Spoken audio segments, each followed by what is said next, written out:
O cefalo, o cefalópodos. A classe dos cefalópodos, do grego kefale, igual a cabeça, e podos, igual a pé, inclui animais como os polvos, lulas, sépias e náutilos. Algumas espécies, como a dos náutilos, por exemplo, apresentam uma concha espiralada, formada por várias câmaras. No entanto, a maioria dos cefalópodes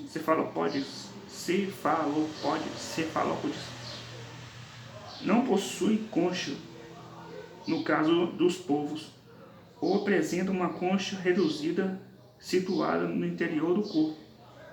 A pena das lulas e das sépias. Esses animais têm uma cabeça bem diferenciada, com os olhos complexos, eles nadam muito bem e são capazes de reações rápidas e velozes. Sua natação é rápida, graças à expulsão de água por uma espécie de jato-propulsão, feita através de um sifão que, em situações de perigo, também expele tinta, dificultando a sua visualização por um predador. Por exemplo, um círculo de tentáculos rodeia a boca, na qual se encontra um bico córneo, tal como os gastrópodes, também na qual também possui uma rádula.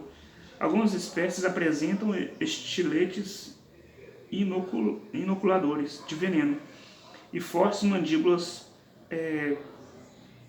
prensoras, onde esses animais eles se adaptaram, né, gente? Eles desenvolveram esses mecanismos, mecanismos de defesa, né?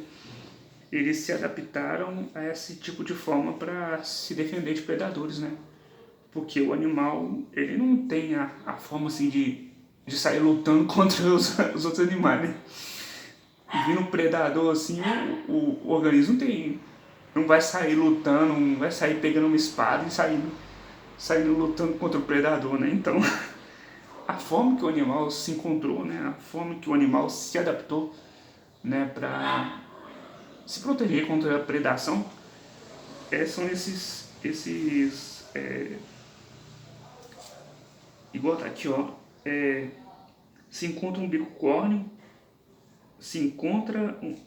córneo, tal como os gastrópodes. Também possui uma rádula. Algumas espécies apresentam estiletes inoculadores de veneno e fortes mandíbulas prensoras. Ou seja, esses animais eles têm estiletes inoculadores de veneno que, caso um predador chegue perto dele, ele vai lá e lança, né, esse inoculador de veneno, né? Ele vai, né?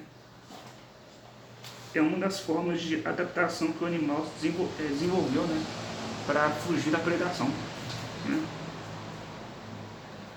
As lulas, os polvos e as sépias apresentam estruturas especializadas e estratégias para capturar e digerir uma grande variedade de animais, desses vermes, crustáceos e outros invertebrados até pequenos peixes. Desde, né, na verdade. Nossa, minha visão tá horrível. Tá. Quer dizer, meu grau, né? Meu grau tá horrível.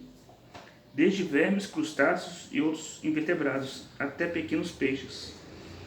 Os cefalópodos podem ter cores de camuflagem, confundindo-se com rochas e outros seres do ambiente. Também são capazes de realizar bruscas mudanças de cor, determinadas por células de pigmento, especiais como os cromatóforos, que contraem e se expandem por ação nervosa direta. Alguns animais também eles têm a capacidade de ter coloração críptica, né? Que, por exemplo, o animal ele se sentindo ameaçado, ele se camufla, né? Ou com uma pedra, por exemplo, ou alguns animais conseguem se camuflar com areia, né? Fica ali pé da areia, aí se camufla ali para eles fugirem dos predadores, né? é um tipo de adaptação que o animal desenvolveu para fugir de predadores. Tem alguns tipos de animais, alguns tipos de moluscos, né, alguns tipos de polvos, alguns tipos de polvos, que eles mudam de cor para poder fugir do predador. As conchas dos moluscos. As conchas dos moluscos originaram de secreções de uma prega especial da pele desses animais, o manto, cujo epitélio é rico em glândulas secretoras de cálcio e de substâncias orgânicas, incluindo pigmentos. Uma concha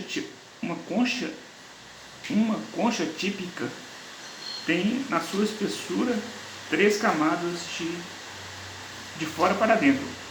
Nós temos aí tem o perio. Não, esse nome aqui é estranho. Periostraco, que é a camada orgânica, o ostraco, que é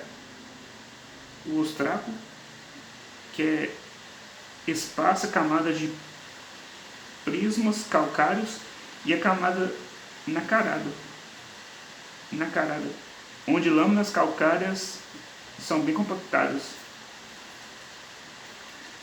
As pérolas. Uma certa espécie de ostras pode ocorrer a formação de pérolas. Se um parasita ou um pequeno grão de areia introduz